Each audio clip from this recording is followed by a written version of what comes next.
primetime news this evening. Prosecute them. Environmental watchdog wants tough action in recovery pollution incident. High-risk small island nations welcome step away from environmentally harmful fossil fuels.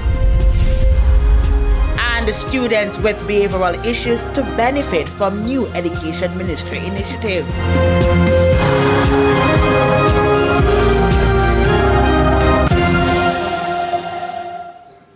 And good evening and welcome to Primetime News on air and online at onespotmedia.com, and a special welcome to our viewers on TVJ International in the Cayman Islands. I'm Archibald Gordon. And I'm Janella Precious with a preview of what's to come in business news. Here's Andrea Chisholm.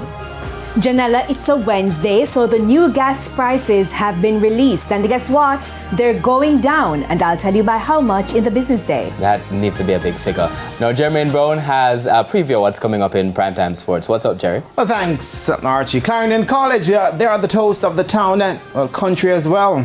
They just won the Olivia Shield. They beat Mona High in the All-Island Championship. This at the National Stadium a short while ago. And the West Indies are enjoying, we're having the time of their lives against England. We'll tell you about those and more a bit later on.